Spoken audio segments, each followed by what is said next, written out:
The past holds many secrets, and today we're about to reveal some of them. Join us on this epic historical journey. Don't forget to like, subscribe, and be part of the discovery.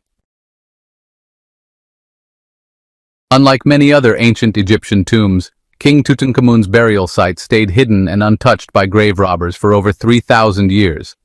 One reason for this was that the tomb was smaller than usual and tucked away in a place called the Valley of the Kings. By the time Tut's tomb was found, the area had already been heavily explored. The entrance was completely buried under debris from the construction of a nearby tomb, which probably helped keep it a secret. There were also no inscriptions or markings on the outside to give it away. Time itself played a role in preserving the tomb until the 1920s, when a man named Howard Carter finally managed to enter it. But was Carter really the hero history makes him out to be? Some recent findings suggest he might have been a bit more cunning than people originally thought. Many believed Carter was not just a glorified treasure hunter but a genuine archaeologist. He had been obsessed with Egyptian artifacts ever since he was a kid, even sketching carvings and hieroglyphs found in old tombs. After discovering King Tut's resting place, Carter spent a decade cataloging and processing all kinds of treasures, golden thrones, chariots, statues, before shipping them up the Nile to the Egyptian Museum in Cairo. Well, at least that's the official story. Newer discoveries hint that not everything made it to the authorities. A secret letter reveals Carter's little personal policy: 10 for them, 1 for me. This letter was sent to Sir Alan Gardner, a linguist and Carter's friend, back in 1922. In it, Carter mentioned finding the tomb and asked his friend for advice. In another letter from 1934, Gardner thanked Carter for sending him an amulet as a gift. Carter insisted it wasn't from Tut's tomb, but it obviously was. Even the British director of the Egyptian Museum knew about Carter's sneaky side but couldn't prove anything. He compared Gardner's amulet with another found in Tut's tomb, and surprise, they were identical. Gardner was deeply disappointed to be put in such an awkward position. He even expressed his anger in another letter to Carter. Despite this, Gardner remained a close friend and didn't turn against the famous archaeologist. Instead, he advised Carter to quietly return the stolen items to Cairo. Kind of like how we're advising you to like this video and subscribe to the Bright Side channel for more amazing stories from history. Some even linked this suspected theft to the so-called Curse of King Tutankhamun. If you haven't heard of it, it became a spooky story shortly after the tomb was opened. The legend said that anyone who disturbed the boy king's tomb would suffer terrible bad luck. No, it wasn't as dramatic as a mummy going on a rampage, but there were reports of people involved in the excavation meeting untimely and mysterious deaths. The most famous victim was George Herbert, the 5th Earl of Carnarvon, the British aristocrat who helped fund the tomb's discovery. He died just a year after the tomb was opened. Nowadays, people like to call his death mysterious, but the truth is Herbert was already in pretty bad shape when he got to Cairo. In the end, it was just an ordinary illness that killed him. When they opened King Tut's tomb, it wasn't just archaeologists who were there. There were security guards, scientists, and all sorts of assistants involved. And yes, some of them did pass away not long after the tomb opened to the public. As much as we'd love for this curse to be real for the sake of a good story, let's be honest. Statistically speaking, if you have a large group of people involved in an excavation, you're bound to see some deaths just by chance. In fact, most of the people supposedly affected by the ancient curse lived, on average, more than 20 years after the curse was said to have been unleashed. Even Lord Carnarvon's daughter lived well into the 1980s, half a century later, and Howard Carter himself lived until 1939, a full 16 years after the tomb's discovery. Some people think the whole curse thing was nothing more than a clever PR move. You see, when the tomb was first found, Carter wanted to keep nosy journalists away. So, the story goes, he may have floated the idea of a curse to scare people off from poking around the young king's resting place. But that brings us to a big question. What exactly was stolen from King Tut's tomb? Well, for starters, some jewelry. Howard Carter himself might have taken a few pieces. According to a French expert who did some serious detective work by studying old photos from inside the tomb in the 1920s and comparing them to items found in museums and auction houses, he started to piece together bits of Tut's jewelry that had somehow gone missing. For example, There was a necklace that once lay across Tut's chest. It had been smashed to pieces, and some parts ended up going through Carter to the Nelson Atkins Museum of Art in Missouri. Other pieces turned up years later in a necklace owned by private collectors who tried to sell it in 2015, but failed. The Nelson Atkins Museum even confirmed this information on their website. Then there's a piece from Tut's headdress. Some beads that once belonged to him were apparently snatched by Carter too. Those beads were strung into another necklace, now on display at the St. Louis Art Museum.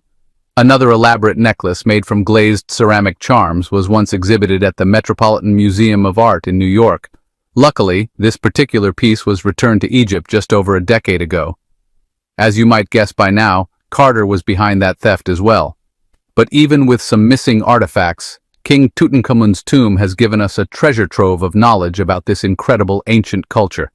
Take the famous burial mask, for instance. It's a massive 21-inch golden masterpiece inlaid with semi-precious stones and colored glass paste. Weighing 22 pounds, it shows the boy pharaoh with a long ceremonial beard and a headpiece adorned with a cobra and a vulture. On the back of the mask, there's a spell from an ancient Egyptian funerary text meant to ensure its protective power in the afterlife. Turns out, King Tut was also a fan of board games. Archaeologists found 4 board games in his tomb, some made of ivory. They even discovered a pair of golden sandals, though honestly they were probably more for show than for comfort. Tut might have never even worn them. Speaking of style, Tut was a pretty fashionable ruler. They found a mannequin in his tomb that he likely used for fitting and storing his clothes and jewelry. He also seemed to enjoy music, based on the 2 trumpets found in his burial chamber. Interestingly, those trumpets were actually played live on a BBC radio broadcast in 1935, but nowadays they're far too fragile to risk using again. Have you ever heard of Göbekli Tepe? It's an ancient site in Turkey that made historians rewrite history books, literally. More than 11,000 years ago, a group of prehistoric humans created a mysterious masterpiece that's even older than Stonehenge. Before this discovery, archaeologists thought people back then didn't know much about ironworking or pottery. They were convinced settled life only came after the invention of farming. But Göbekli Tepe flipped that idea on its head. The site showed that it was actually the construction of temples that led people to settle down, not farming. This was all thanks to Professor Klaus Schmidt, whose research proved that hunter-gatherer societies were the real pioneers of this way of life. Back in the 1960s, other archaeologists visited the area but completely missed the point. They found a hill with scattered limestone slabs and assumed it was just an old medieval cemetery. Little did they know, there was so much more buried beneath. In 1994, Schmidt began his own survey of prehistoric sites in the region.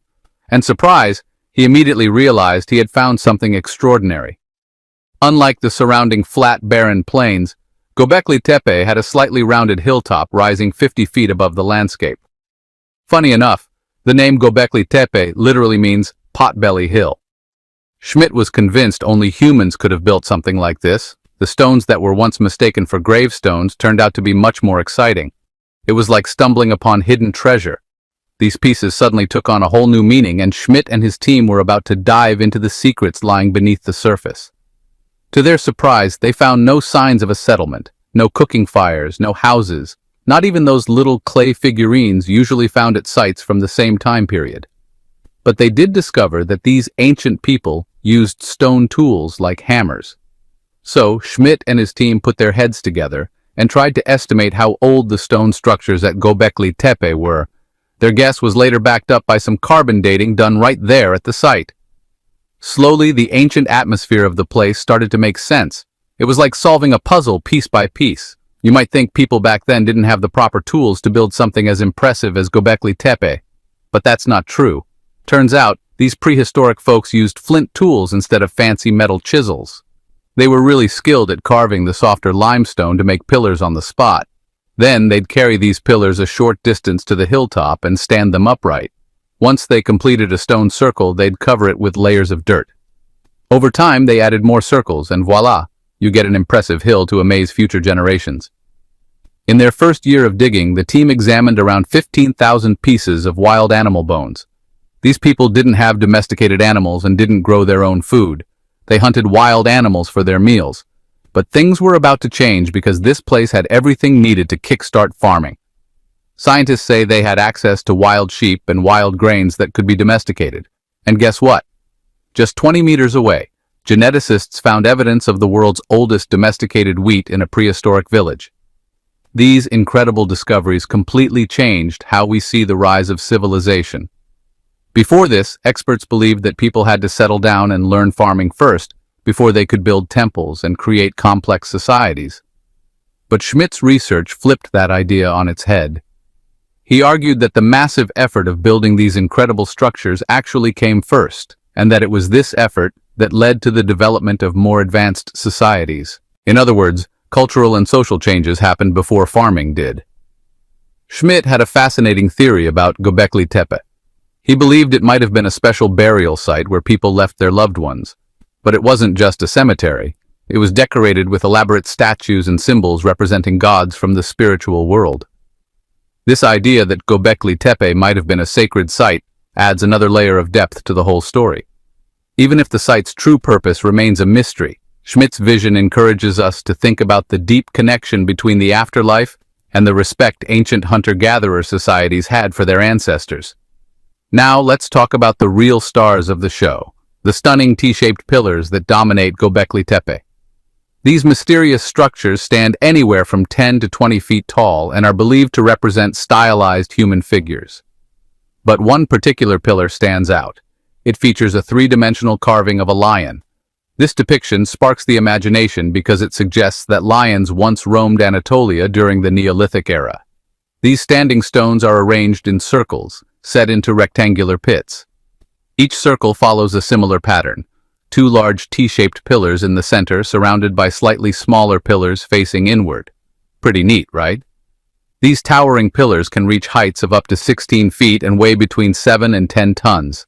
Some of them are plain, but others are covered in intricate carvings. You can see foxes, scorpions, and vultures crawling and twisting across the sides of these pillars. But it's not just animals.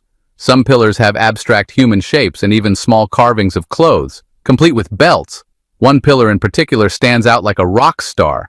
This ancient stone supposedly records a comet impact event.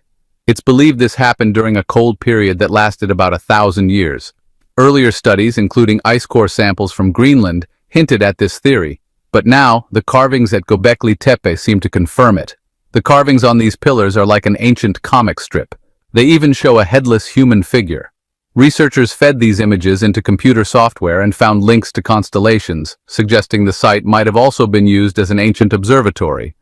It's as if our ancestors were trying to document a catastrophic event in their own symbolic, artistic way. Excavations at Göbekli Tepe have been ongoing since the mid-1990s, peeling back layers of history and giving us a deeper understanding of how different elements are connected. And guess what?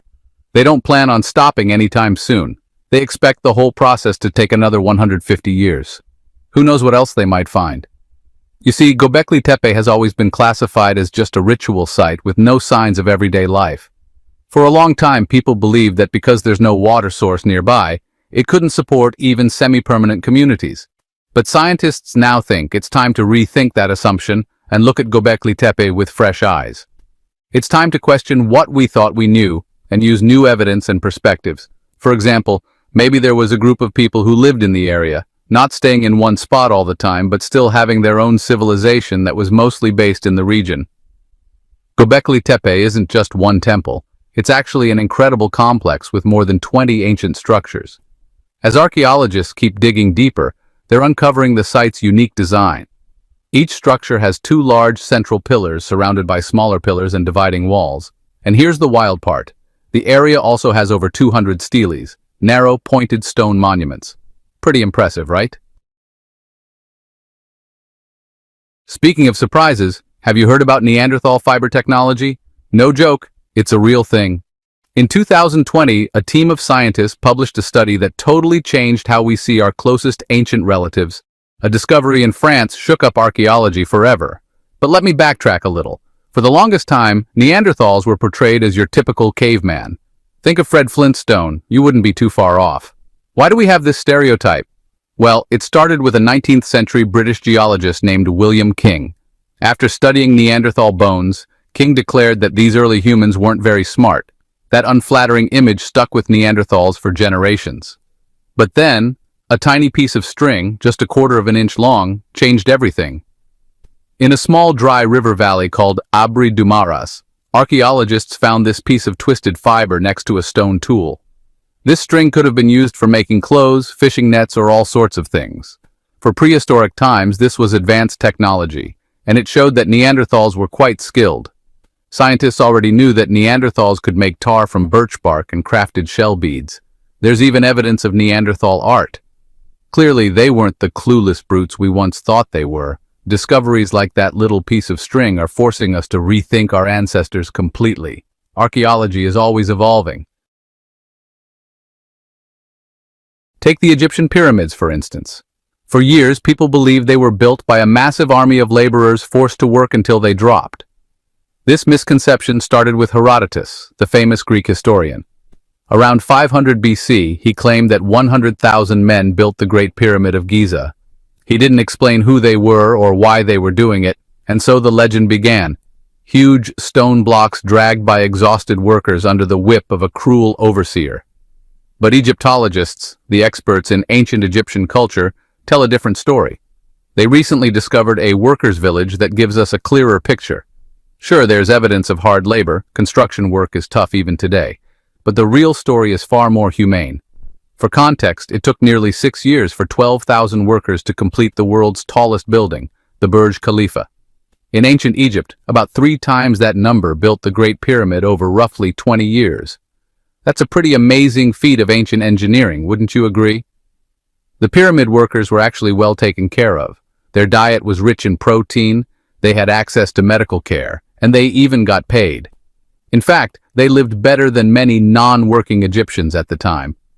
These workers lived with their families near the construction site. Archaeologists know this because they found bakeries, homes with bread jars, and all sorts of other artifacts. Turns out the pharaohs were actually decent employers. The labor market wasn't as bad as the old stories made it sound. The Egyptians also kept detailed papyrus records of construction and hieroglyphic writing. For the longest time, no one could read those picture-like symbols. Egyptologists faced the same problem we would. Imagine trying to read an ancient language with no dictionary to help you. But everything changed in 1822. A few decades earlier, the French had found a broken slab of black granite. It had one message written in 3 different scripts: Ancient Greek, Demotic Egyptian, and the writing on the stone included hieroglyphics and Demotic script. Demotic was also an Egyptian language, but written in a simplified script.